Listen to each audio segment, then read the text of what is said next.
राज्यपाल को और बिहार के मुख्यमंत्री जी को जो निवेदन दिया है, जो महाबोधि विहार के सिलसिले में जो आंदोलन चल रहा है,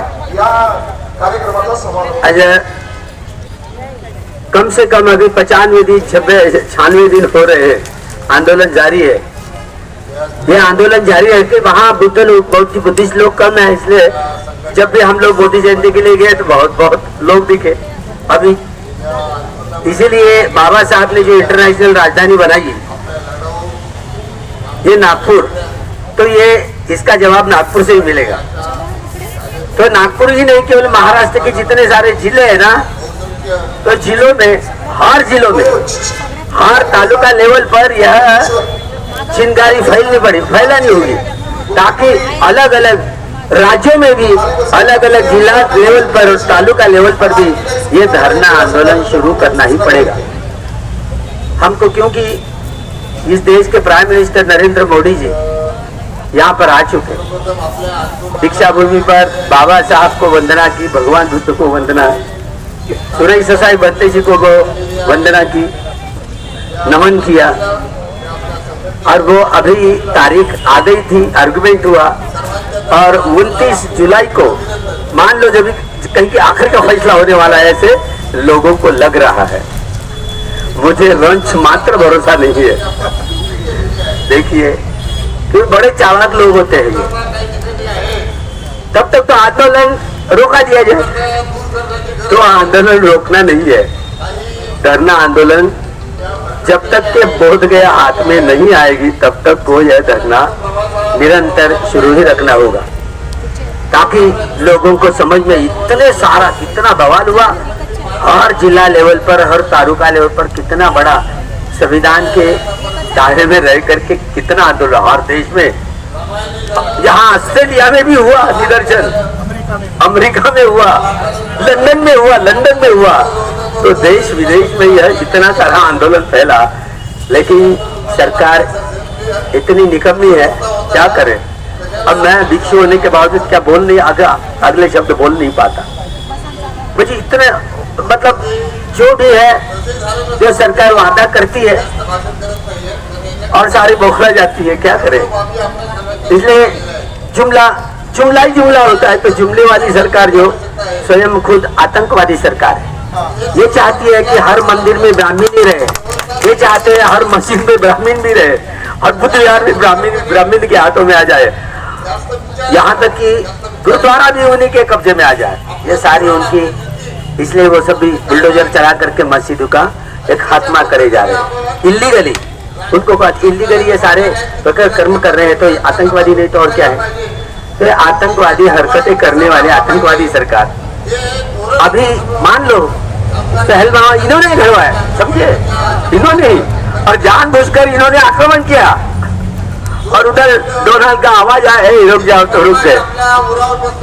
तो भाई ये बात समझ में आ रही है लोगों के भी, लेकिन चुनाव तो लड़ा जा रहा है ना बिहार का, तो उसमें ईवीएम का नाम गोलमाल हो गया ना। ईवीएम पर ही अभी जो 75 लाख जो वोट महाराष्ट्र में पड़े थे ना, बिहार में ऐसी हालत होगी, और वे ही चुन करके आएंगे। मैंने कहा था ना, जब पहली बार जिस दिन महाराष्ट्र का इलेक्शन चल रहा था, और पहले दिन यहीं पर वो बीजेपी वाली मंडली आई थी बाबा साहब के पुतले के पास में, तभी उस दिन ही निषेध हम लोगों ने किया था कि ये जानबूझकर, क्योंकि वो सब जो कानून शुरू हुआ था, तो उसके बाद में भी वे क्या क्या यहाँ आकर के जय श्री राम जी के नारे दिए, तो कानून के खिलाफ है, आचार संहिता के खिलाफ है। हम लोगों ने भेज दिया, चुनाव आयोग ने कुछ नहीं किया, क्या करेंगे, कुछ नहीं किया, कुछ सुनते ही नहीं, न सरकार सुनती न अधिकारी सुनते। तो हम लोगों ने क्या करना चाहिए भला सांग बोलो, क्योंकि हमारे पास कोई चारा नहीं बचा है, क्योंकि वो संविधान को केवल नष्ट करना चाहते हैं। तो इसलिए संविधान बलवत्त रहने के लिए लड़ाई आगे आकर के कोई करेगा, मुझे भरोसा नहीं। बाबा साहब के अनुयायी अग्रसर रहेंगे, बाकी ओबीसी लोगों के कंधों पर बंदूक रखते हुए रामलीवादी राज कर रहे हैं, है ना। अभी ओबीसी अंधकार में पड़े हुए, अभी बड़ी गहरी नींद में सोए हुए। अब मान लो लालू को अगर होश होता, वो अगर अभी चिल्लाए ना, हम बुद्धिस्ट थे यादव लोग, अभी खलबली बच जाएगी। तो इधर मोहन भागवत जी का पेट डूबने लगेगा, है ना, खलबली बच जाएगी। लेकिन ऐसा होता नहीं।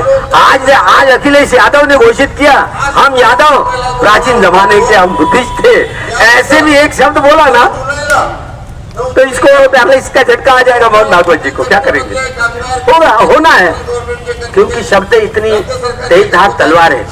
इसलिए बुद्ध धम्म यह क्रांति है जो मनुष्य के स्वभाव को जड़ से बदलती है, जो नियमित रूप से भीतर आगे भीत द्वेषी भीत मोही होकर के कर्म करने वाला इंसान बन सकता है। एक मनुष्य मनुष्यता का व्यवहार करना सीख जाता है। केवल बोधि ज्ञान ही मनुष्य को मनुष्य करके सुदृढ़ बनाता है, और कोई ज्ञान नहीं दुनिया में। यह बात समझने के लिए बाबा साहब को 35 साल लगे, 35 साल लगे कि भगवान बुद्ध के सत्कर्म से ही लोगों का कल्याण होगा, पूरे विश्व के लोगों का कल्याण होगा, और दूसरा कोई चारा नहीं। इस नतीजे पे पहुंच गए, और यही सबसे बड़ी भूमिका निभाने के लिए हम पर और तुम पर बाबा साहब ने सबसे बड़ा काम सारा विश्व बुद्धिस्ट करेंगे, सबसे बड़ा काम है। और ये सक्षमता आने के लिए बहुत मेहनत करनी पड़ेगी, बहुत कठोर मेहनत करनी पड़ेगी, त्याग करना ही पड़ेगा। तो इस त्याग के लिए अभी ये आंदोलन चल ही रहा है, तो ये आंदोलन को रुकने मत देना। सभी जितनी सारी राजनैतिक, सामाजिक, सांस्कृतिक संगठनाएं, सभी संगठनों में हाथ मिला करके, कंधे से कंधा मिला करके इस आंदोलन को एकदम लीड करे। इतना ही नहीं, सरकार को बदलने के लिए अभी ईवीएम का मुद्दा ही गायब हो गया। वो तो जड़ है। जिस मूलभूत अधिकारों का जो हनन हो रहा है, कहीं पर भी बटन दबाई तो चली कमलाबाई पर, तो ये होना नहीं चाहिए। जानबूझकर 6 बजे के बाद में कितना घोटाला किया, 75 लाख, सीधी सरल बात नहीं है। अब उनको कौन सजा देगा? अभी इलीगली राज कर रहे हैं वे लोग। तो भला आदमी जो होता है वो इस आंदोलन को समझ पाता है। तो आंदोलन के समझने की प्रक्रिया में पता नहीं, महामद देशमुख जी, मैं शिविर में चला गया था, तो महामद देशमुख इधर 19 तारीख को गुजर गए थे। महामद देशमुख जी कहे थे उनके घर में कल परसों जाकर के आया। अब मैं अभी आप आइए बोले, हम सभी आंदोलन में जाएंगे बोले, बोध गया जाएंगे बोले। वो हमारे साथ में महामद देशमुख जी साथ में आने वाले थे, लेकिन वो गुजर गए। पता नहीं, ऐसे अलग अलग लोग जो होते हैं, समझदार लोग होते हैं। समझदार लोग अगर जीवित रहे तो इस जागृति का जो अग्नि कभी बुझना नहीं चाहिए। यह जागृति का यह अग्नि कभी बुझने ना दे पाए, इसलिए सबको सजग रह करके यह आंदोलन चलाना पड़ेगा। आज से यह आंदोलन शुरू करने पड़ेगा। अभी हमारी 25, 26, 27, 28, 29 जब बाबा साहब ने बुल्ढाना जिले में जो छोटी सी कुआं है उसको मुक्त किया था, तो वह आंदोलन, वहाँ पद यात्रा अकोला कलम से शुरू हो रही है। इसलिए मैं 5 दिन यहाँ पर नहीं रहूंगा, लेकिन 5 तारीख का जो आंदोलन होगा जहाँ दिल्ली में, उस आंदोलन की सबको तैयारी करनी है। हमको कल ही खबर मिली कि लामा जी भी आने वाले हैं, और सब लामा जी को भी, कोई हो, किसी संगठन के लोग हो, सभी संगठन मिलकर के एक होकर के लड़ाई लड़ेंगे। बाबा साहब के एक बार रास्ते पर उतर गए, वो आखिर तक लड़ाई लड़ते, पीछे नहीं हटने वाले। ये सारी जो फूट दिख रही है ना, ये भी सारी धुल में जाएगी। पता नहीं होगा कहाँ खोए होंगे, पता नहीं होगा, लेकिन सब इकट्ठा आएंगे, ऐसे मैं आशावाद रखता हूँ। और अगले आंदोलन की सीढ़ी को शुरू करते समय आप गाँव में जाइए, और हर जिले और तालुका लेवल पे भी यह धरना आंदोलन शुरू करेंगे, ऐसे मैं आह्वान करता हूँ। और अलग अलग जहाँ पर ऐसे महाबोधि मुक्ति समिति करके जैसे समितियां गठित करें और काम में लग जाए, ऐसे आह्वान करता हूँ। यहीं पर अपना पूर्ण विराम देता हूँ। भवतु शब्द मंगलम, भवतु शब्द मंगलम, भवतु शब्द मंगलम। खड़े हो जाओ, राष्ट्रगीत चल रहा है।